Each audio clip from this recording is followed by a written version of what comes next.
The coin fell at the lich gate of St. Egis, and 3 people saw it fall. The verger saw it and looked away, because a gentleman's dropped money was not a verger's business. A girl selling violets at the wall saw it and bit her lip, did nothing, because the snow had come early that year and a shilling was a week of bread. And the woman in the grey cloak with the worn heels saw it, and she was the only one who moved. She had been kneeling at the foot of the gatepost, where the parish let the poor wait for the Friday dole, and her hands were raw and red from the cold, and her shoes had been mended so many times, the leather had given up its shape entirely. She rose without hurry. She crossed the few feet of trodden snow. She bent and lifted the coin from where it lay bright against the white, and she held it up the length of the churchyard path to the broad-shouldered man in the dark blue coat, who had not yet noticed it was gone. It was a guinea. Not a shilling, a whole gold guinea, more money than she had held in her 2 hands in something close to 2 years. He turned at the sound of his name, which she had given him in the only form she had, which was the form the parish used. "Your Grace," he turned, and the morning light came down off the grey stone of the church and caught the line of his jaw, and she saw a man who had buried someone recently, because she knew that particular stillness in a face. She had worn it herself. She held out the guinea. She said nothing more than was needed. He looked at it, and then he looked at her. And the violet girl at the wall stopped breathing, and the verger found something to do with the gate latch, and the whole frozen churchyard seemed to lean a 1/4 inch toward the 2 of them, and wait. What she did not yet know was that the man in the blue coat had handed out exactly this test, by accident, and then on purpose, to a great many people across a great many years, and that not one of them had ever once handed the coin back.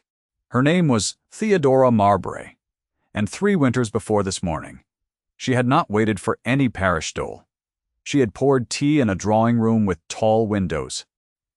Her father had been a gentleman of modest land near the market town of Pelbridge, a man who read his Cicero in the evenings, and kept a decent cellar, and believed, as gentlemen of modest land often believed, that a thing once true would stay true.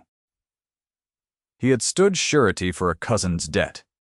The cousin had gone to the West Indies and not come back, and the debt had come instead, and it had eaten the land and the house and the decent cellar, and at last her father himself, who took a fever in the spring, he lost everything, and did not fight it very hard. There had been no settlement for a daughter. There had been no aunt with a spare wing of a house. There had been a small box of her mother's letters, a miniature of a man she barely remembered, and a quality of speech and bearing that did her no good at all, because a gentlewoman with no money and no protector is the most invisible creature the world has yet devised. The world looked at her plain mended cloak and her careful vowels and could not make the 2 agree, and so it simply stopped looking. To the parish of Greycross. She was a puzzle they had decided not to solve. To the women at the pump, she was the proud one, the one who would not gossip, the one who said thank you too correctly and kept herself too clean for her station. Mrs. Wicklow, the apothecary's widow, who let her the cold room over the shop in exchange for keeping the ledgers and grinding the chalk, put it most plainly one evening over a single shared candle. "To them you are only a parish object," the old woman said, lowering her voice as though the words might carry through the floor to the shop below, "a thing the parish keeps, and is owed gratitude for the keeping. The street had decided what she was the day she arrived, and the street did not like to be told it had decided wrong. Theodora had only nodded and gone on copying figures, because the old woman was not unkind and was also entirely correct. She had learned the dole cue the way she had learned everything in those 3 years, which was carefully and without complaint. Friday mornings the parish gave out bread and small coin at the church wall, and the recipients were entered in a great book by the man who administered the charity, and the man who administered the charity was Mr. Conrad Hewer. Mr. Hewer was a person of consequence in Greycross. He wore a black coat of good cloth and carried the keys to the parish chest, and he had been almoner of the Edgithe bequest for 11 years, which was a charity left by a long-dead lady for the relief of the deserving poor of 3 parishes. He had a pleasant, regretful way of telling a hungry woman that the funds were exhausted this week, that she must understand the trustees were watching every farthing, that he did what little a prudent man could do. He wrote her name in his book with a careful hand, and he was always very sorry. Theodora had been at his window long enough to notice that Mr. Hewer was never sorry on his own account, and that his coat was a little better each season, and that the great book of the deserving poor had columns she was never permitted to see. She had said nothing. A beggar who notices the almoner's coat is a beggar who is struck from the book. And being struck from the book was the difference between a winter survived and a winter not. So she ground the chalk and kept Mrs. M. Wicklow's ledgers and waited at the wall on Fridays with the others, and she did not let herself want anything, because wanting was a luxury, and she had given up luxuries first. Then the new master of Wexenford House came home, and the parish had something to talk about that was not her. Aldred, Duke of Wexenford, had been 3 years abroad, and the parish had buried his only brother while he was gone. The young Lord Aldingham had died of a wasting illness in the autumn, alone but for the servants. And the Duke had come back across a winter sea to a great cold house and a fresh stone in the family vault, and he had been seen at St. Agith's every Friday morning since, standing at the railed enclosure where his people were buried, in a dark blue coat with a high collar and a white cravat, saying nothing to anyone. The parish had its verdict ready, the way the parish always did. A proud man, they said, a cold one. 3 years away while his brother sickened, and a duke's manners and a duke's distance, and not a shilling of feeling in him. The women at the pump were sure of it. He had not wept at the graveside, they said, where everyone could see, and a man who did not weep where everyone could see was a man with a stone where his heart should be. Theodora, who had carried her own grief into a great many rooms where she was not permitted to set it down, thought they had it exactly wrong. She watched him from the Friday line across 40 feet of churchyard, the way you may watch anyone when you yourself are beneath notice. And she saw a man holding himself together by main force in a public place. The set of his shoulders, the way his gloved hand rested once briefly on the cold iron of the railing, and then withdrew, as though he had caught himself in something improper. She knew that withdrawal. She had made it 1,000 times. So when the guinea fell from his glove that frozen Friday, and lay bright on the snow, and the verger looked away, and the violet girl bit her lip, Theodora did not think about the guinea as money, though God knew she had reason to. She thought of it as his dropped by a man who had buried his brother and would not want to lose one more thing. He could not afford to lose, even a thing he would never miss. She rose and crossed the snow and held it out the length of the path. The Duke's lost guinea, the parish dole, the almoner's book, the proud, cold Duke at the railing, the violets freezing at the wall. All of it held its breath, while the Duke of Wexenford looked at the gold guinea on the dirty raw palm of a woman the parish had decided not to see. He came down the path toward her. He moved without hurry, the way large men move when they have learned that hurry frightens people, and he stopped at a proper distance, and he looked at the coin, and then at her face, and something moved behind his eyes that the parish would not have believed him capable of. He did not take the guinea. He reached instead into his coat, and he brought out his purse, the whole purse, and he held it toward her in his open hand. "For your honesty," he said. His voice was low and level, and carried no further than the two of them. "Take it with my thanks." It was a fortune. It was more money than the Egypth bequest had given the deserving poor of Greycross in a 12-month. It would have bought Theodora out of the cold room over the shop and out of the wall on Fridays, and out of the parish charity rolls forever. Mrs. Sedham, Wicklow, had she been there, would have closed Theodora's fingers around it with her own hands. Theodora looked at the purse. Then she looked up at the Duke of Wexenford, and she did the second thing that morning that no one in that churchyard had ever seen done. She refused it. "I returned what was yours," she said. Her voice was quiet, and her vowels were the careful vowels the street disliked, and she did not lower her eyes.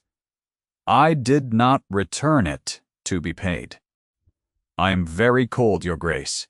and I am very poor, and there are mornings I would take that purse and not be ashamed. This is not one of them.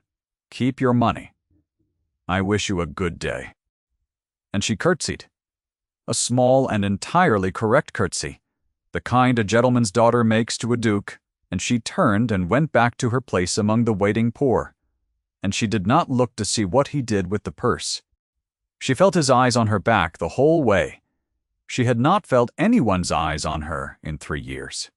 It was a strange warmth, almost unbearable, like holding cold hands too suddenly to a fire. Across the churchyard, at his window beside the parish chest, Mr. Hewer had watched the whole exchange, and Mr. Hewer was no longer smiling his regretful smile. A beggar who refuses a duke's purse is a beggar who values something other than money, and a beggar who values something other than money is to a man in Mr. Hewer's particular situation the single most dangerous creature alive. The Duke went home to Wexenford House, and could not account for himself. He had offered the purse half as a test, the cold reflexive test he had run on the world for years, since the year his trust had cost his brother everything. What he had not expected was to fail it.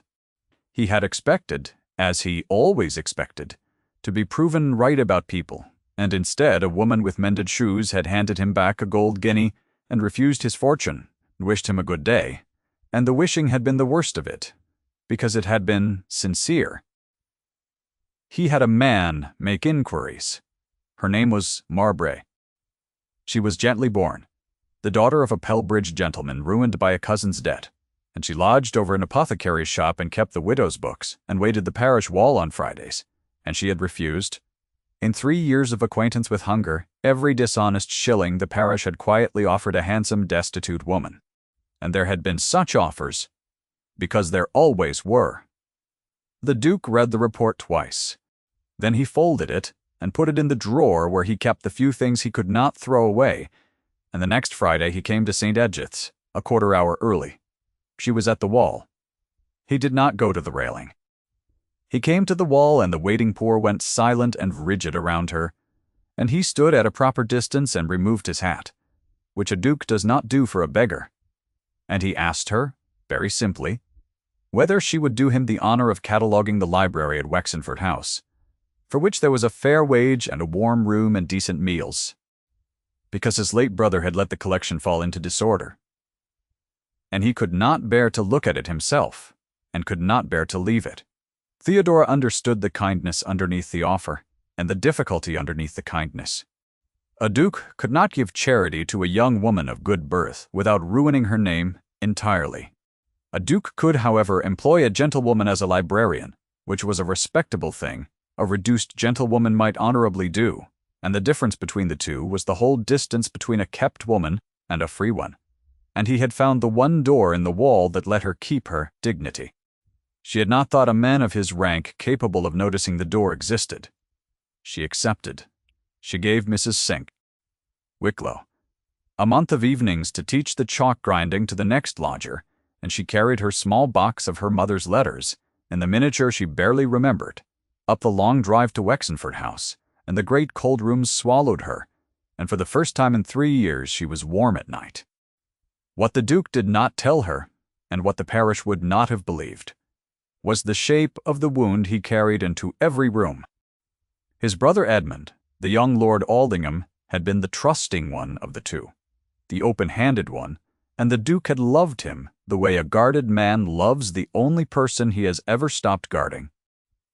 Years before abroad, the Duke had entrusted a sum to a man of business for his brother's relief, a man with a pleasant, regretful manner and a careful coat, and the man had spent it on himself and let the boy go without, and the boy had been too proud and too loyal to write the truth of it home, and the lack had ground him down across 2 slow years, until a wasting illness found a body with nothing left to fight it. The Duke had learned all this only at the graveside, from a servant's broken confession, 3 days too late to matter. He had come home, certain of one thing only, which was that the world was full of careful men with pleasant smiles who pocketed what the helpless were owed, and that no one, given the chance to take what was not theirs, would ever hand it back. A beggar had handed it back. That was why he could not let it go. He told her none of this. He told her the catalog was urgent, and the library cold, and the late hours regrettable, and he issued in his low-level voice the small commands the parish would have called coldness. Sit nearer the fire. Eat something before you begin. Do not carry that ladder yourself. She read them as a duke's brusque indifference for exactly 4 days, and on the 5th she watched him fail to take a chair. He plainly wanted because she was using the warm corner, and she understood that every cold command had been a kindness, turned inside out, so that neither of them would have to name it. Which was to want, they worked the winter through. She read out the spines, and he wrote the entries. 2 heads bent over the long table in the candlelight, and the talk that began as titles and dates wandered, the way talk does over 1,000 quiet hours, into Cicero and her father and the West Indies and the cousin who had not come back. She told him things she had told no one. He listened the way she had not been listened to since the drawing room with the tall windows. Once, reaching for the same volume, his bare hand closed over her bare hand on the leather spine, and neither of them moved, and the fire spoke in the grate, and the moment went on a heartbeat too long to be an accident, and was never afterward mentioned, which was how she knew it had been real. She did not let herself believe it could be anything. A duke did not marry a beggar from the dole queue. The whole machinery of the world said so, and the machinery of the world was patient and would have its way. And she had learned 3 years ago what happened to women who forgot the machinery existed. She kept her wanting locked where she had locked her grief, and she catalogued his late brother's books, and she was, for the first time since the drawing room, she had lost almost content. The machinery, when it came for her, came in a carriage with the Galbraith arms on the door. Ursina, Dowager Marchioness of Galbraith, was the Duke's aunt by his late mother, and she had raised both boys after that lady died, and she loved the surviving one with the whole ferocity of a woman who had buried too many of her people and meant to lose no more. She was not a cruel woman. She was something more dangerous, which was a frightened woman, certain. She was protecting what she loved. She had a match in mind for her nephew, a match she had been arranging since before he came home, and the match was Lady Drusa Wenmore, who was handsome and well-dowered and 23, and had been told her whole life that she was the correct choice for exactly such a man as this.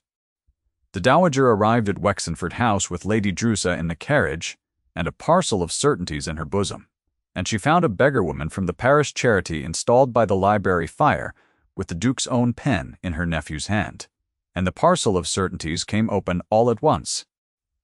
She was perfectly civil. That was the worst of it. She took tea, and she admired the catalogue, and she observed to Lady Drusa, in a voice pitched precisely for Theodora to hear from across the room, that it was a charity quite like dear Aldred to take in a parish object and give her useful work, and that one hoped the creature was grateful and would not presume. The dismissive words landed clean in the warm air. Pitch to carry. Theodora kept her eyes on the spine in her hands and felt the 3 cold years rise around her again like water. The Dowager did not stop, though, at a civil cruelty, and this is the thing the parish, with its taste for proud, cold dukes and grasping beggars, would never have understood. The Dowager Marchioness of Galbraith did not merely disapprove. She acted. She had not kept 2 boys alive, through fever and grief, and a hostile world by hoping difficulties away. She went home from her tea and she set about with intelligence and patience and real resources, the removal of Theodora Marbray from her nephew's house and her nephew's heart.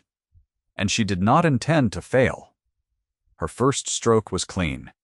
She wrote to 3 families of her acquaintance near Pelbridge, and assembled within a fortnight the whole sorry public history of the Marbray ruin, the debt, the dead father, the lost land, and she let it be known in the houses that mattered, gently and regretfully, and as a warning given for dear Aldred's sake, that the Duke of Wexenford had a destitute woman of doubtful situation living under his roof.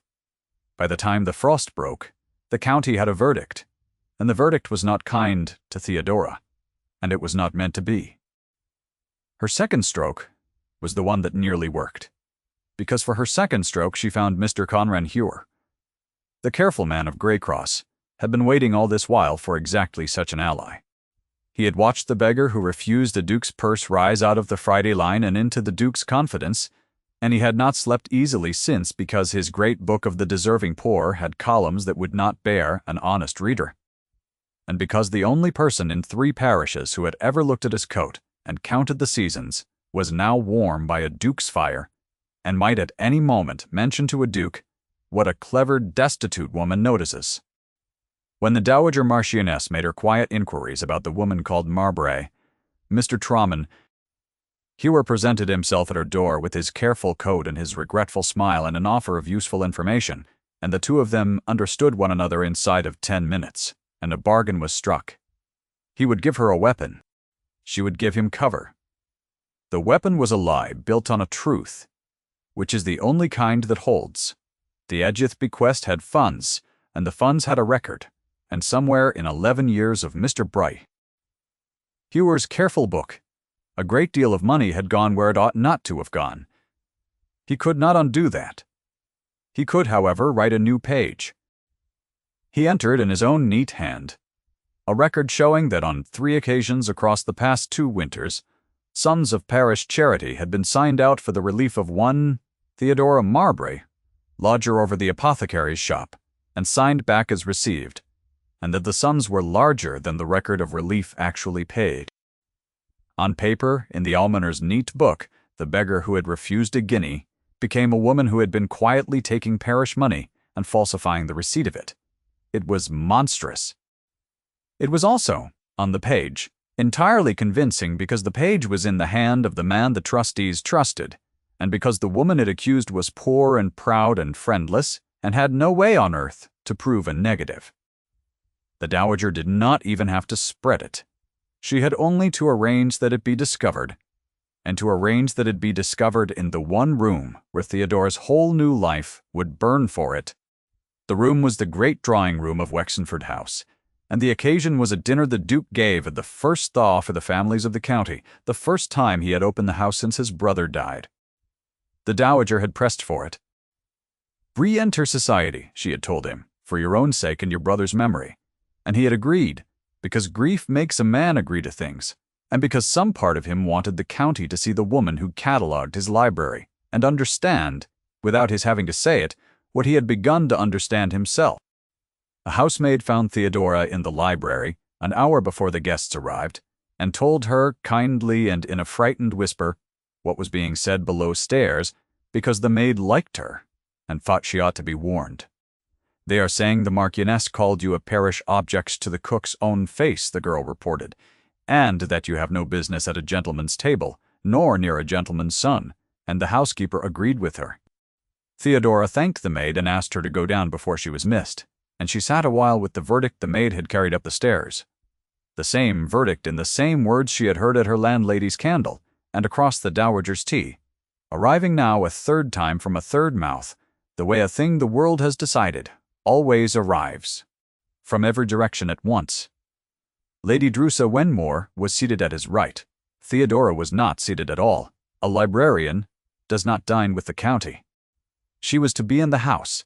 The Dowager had been careful to ensure, present and available, near enough to be sent for, because a trap requires its quarry within reach. It was sprung between the 2nd course and the 3rd.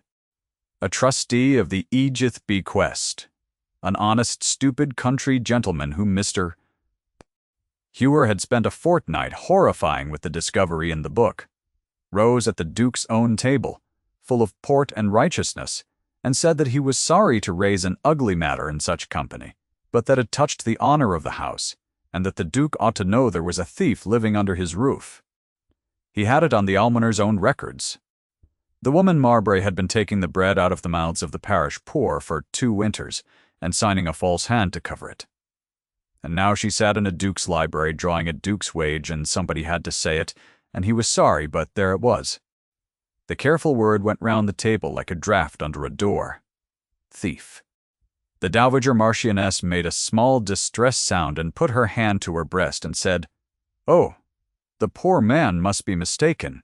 Surely, dear Aldred, surely there is some mistake," in a voice that planted the word more firmly than any accusation could have. Lady Drusa looked at her plate, and the Duke of Wexenford sat very still at the head of his own table, while the room he had opened for his brother's memory filled up with the oldest, surest verdict the world had, which was that a poor woman near money is a poor woman with her hand in it. They sent for her. Of course they sent for her. The trap required it. She came into the drawing-room in her plain gray gown with the candlelight on the faces of 30 people who had already decided what she was, and she understood the whole of it in the time it took to cross the threshold, because she had crossed that exact threshold of collective judgment once before, 3 years ago, in Pelbridge, when the county had looked at a ruined gentleman's daughter and decided she was now a different sort of thing. She knew this silence. She had been the silence's subject before. The trustee said it again, less certain now that she was in front of him, but the dowager's eye was on him, and he said it. The records in the parish chest, the signed receipts, the relief drawn, and the relief not paid. Did she deny it?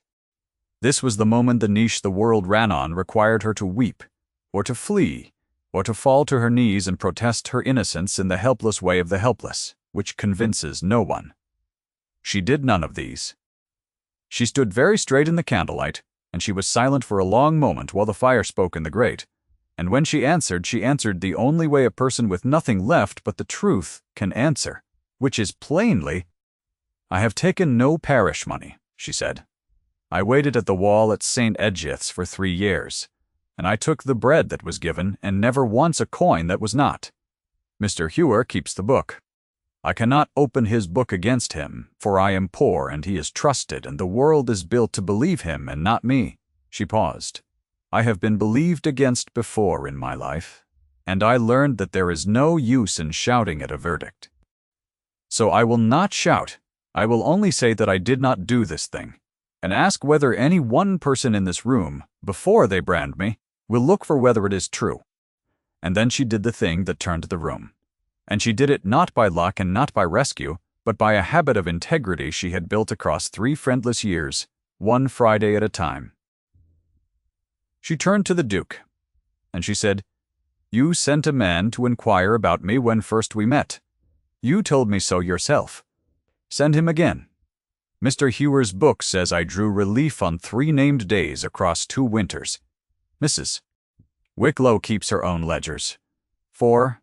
I taught her hands to keep them, and I copied them myself every Friday without fail, and they will show where I was, and what I earned, and what I took and did not take on every one of those days, because I have never in my life let a day go uncounted, because when you have nothing, the only thing you can keep is an honest account of it. Compare the 2 books. The truth is written down. It has been written down the whole time. You have only to read it." There was a silence in the great drawing-room then, of a different quality than the one she had walked into, because the Dowager Marchioness of Galbraith, who had planned for tears and flight and helpless protest, had not planned for a second set of books. She had built her whole stroke on the certainty that a beggar keeps no records, that the poor leave no account of themselves, that there would be the almoner's word and nothing to set against it. She had not reckoned that the woman she meant to destroy had spent 3 years doing the one thing the poor are never expected to do, which was to write everything down. The dowager's certainty came open a second time, and this time it did not close. The Duke rose from the head of the table. He did not shout. He had never in his life needed to.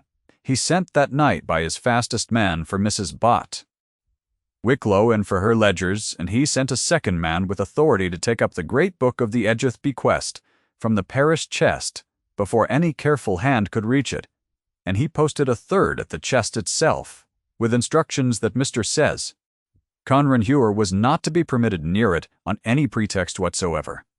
Mr. Hewer had been clever for 11 years precisely because he protected what he forged. The Duke had buried a brother to a careful man once. He did not mean to let another one near the evidence. In the dark, the 2 books came together in the candlelight before the county dispersed. The Duke read them himself, in front of the trustee and the Dowager and Lady Drusa and the 30 witnesses, and he read them aloud, and the parish widow's plain ledger in Theodora's own copied hand gave, for each of the 3 accused days, an hour-by-hour honest account, the chalk ground and the figures kept and the shillings earned from Mrs. Pront. Wicklow, and not a farthing of parish relief among them, and the almoner's book gave its neat, invented receipts, and the 2 accounts could not both be true, and only one of them was kept by a woman with nothing to gain by lying and everything in the world to lose. It was the contradiction that broke it. The relief, Mr. Forma, Hewer's book said, had been paid out on a certain Friday in the previous January had been entered, the Duke observed in his low-level voice. On a day the parish register showed St. Agit's closed for the burying of the old verger in the great snow, when no dole was given and no book signed. Hewer himself, by his own published notice, had suspended the bequest's payments for the week. A receipt could be forged. A snowstorm could not. The careful man had been too careful by a day, and the day undid him. The Dowager Marchioness of Galbraith looked at the 2 open books and at her nephew's face, and she understood that she had been used by a thief to ruin an honest woman, and that she had let herself be used because the honest woman was poor and the thief wore a good coat, and that her certainty about who was deserving had been, all along. Yes, certainty about coats. She was not a stupid woman. She fragmented under it the way the proud do, in small pieces, her hand at her breast, her voice gone thin. She said, "I did not know," twice, and then she said nothing, because there was nothing to say that would not make it worse, and she had enough left of herself to know it. Mr. Conran Hewer was not in the room to fragment.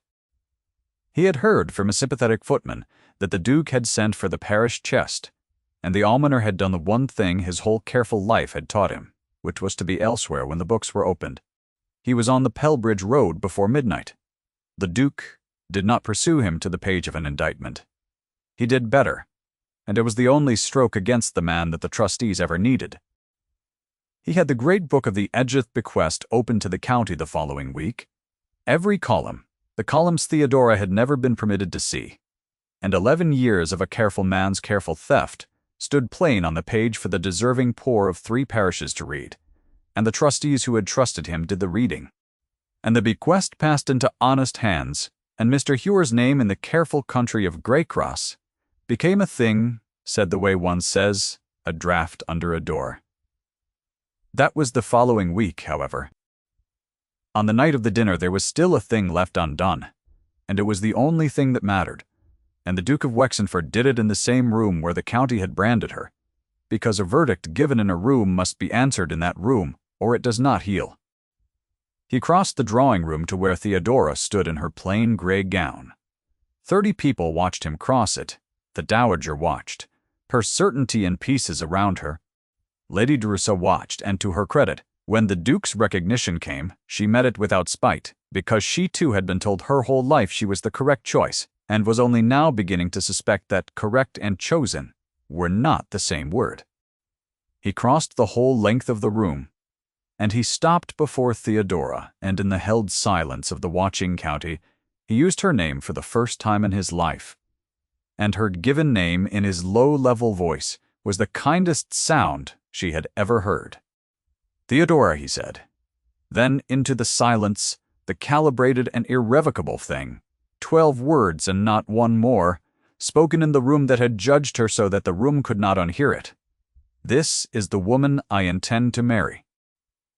Not Lady Drusa. He did not make a speech. He did not destroy his aunt, who stood broken enough already, nor crow over the empty chair the almoner had fled. He offered Theodora his hand, palm up, in front of all of them, the same hand that had once offered her a purse she would not take. And Theodora, who had refused the purse, did not refuse the hand. She put her raw and honest hand into the Duke of Wexenford's, and the warmth of it went up her arm, like the first fire, after 3 winters of cold, and she found she was not ashamed of the redness of her hand, because the hand closing over it had been bought with nothing and owed nothing, and was at last simply chosen. The Dowager Marchioness of Galbraith came to her 3 days later.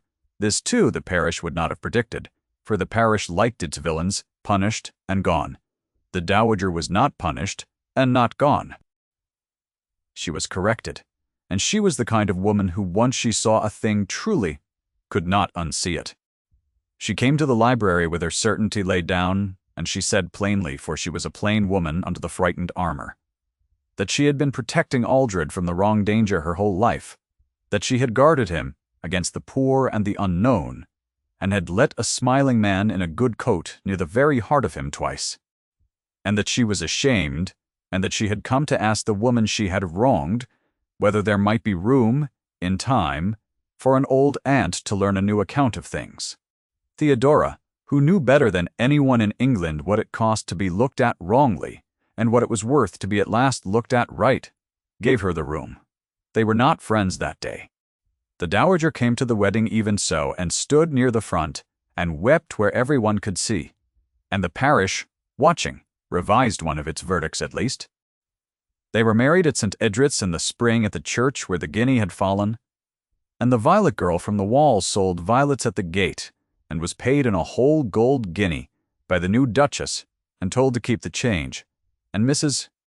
Wicklow sat in a forward pew in a new bonnet, and cried into it steadily from the first word to the last, and the verger, who had once looked away from a dropped coin, rang the bells until his arms ached.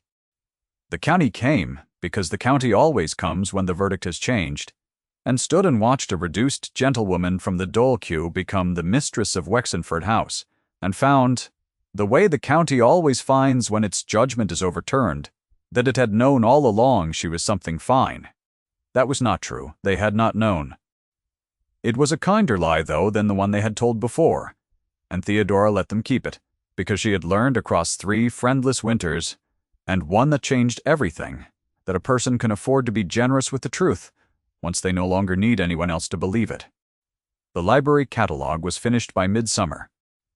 The last entry in it, in the Duke's own hand, was a small Cicero and worn calf that had belonged to her father, recovered at the Duke's quiet instruction from the sale of the Pelbridge estate 3 years gone, and given to her without a word on the morning of their marriage, so that the one thing she had lost that she had never spoken of aloud came back to her hands across a candlelit table, the same table where his bare hand had once closed over hers on a leather spine, and neither of them had moved.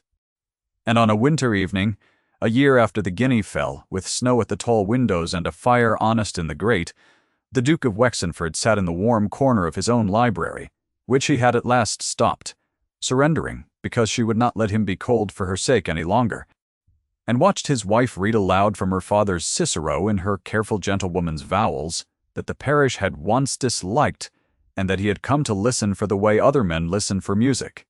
On the small table between them lay a single gold guinea, kept the only ornament in the room, the coin she had handed back to him across 40 feet of frozen churchyard the morning the world had decided she was a thing to be kept and pitied, and she had quietly declined to agree. He had asked her once, late, why she had given it back. With nothing in the world, and a duke's whole purse held out in his open hand, why she had refused. She had thought about it a long while, her hand warm in his at last, and then she had told him the truth, which was the only currency she had ever been able to afford. Because it was yours, she said, and it had fallen, and you had already lost enough things you could not get back. She had not known that frozen morning anything about his brother, or the almoner, or the sum that was spent on another man's coat, while a boy went without. She had only seen a man at a railing holding himself together by main force, and a thing of his lying in the snow, and she had not been able to do otherwise than carry it back to him. That the Duke had come to understand was the whole of her, and the whole of why the parish had been wrong, and the whole of why he had failed his own cold test at last, and been grateful past speaking to fail it. Worth, he had learned at the lich gate of St. Aegis with a guinea bright on the snow, was not a thing the world's categories could measure, and rank could not see it, and a good coat could counterfeit everything but it, and it announced itself, when it announced itself at all, in the smallest and least rewarded of acts, performed by people the world had agreed not to look at on cold mornings, for no reward, because it was simply the true thing to do. The fire settled. The snow came down past the tall windows onto the dark grounds of Wexenford House. Theodora finished the passage, and let the book rest open on her knee. And her husband took her cold hand in his warm one as he did every evening now. And neither of them spoke, because the warmth said the thing, and there was no longer any need to wish each other a good day, the days being good, and the wishing. Like the cold in the parish wall, and the almoner's book, and the verdict of a parish, belonging to a winter that was over and would not come again.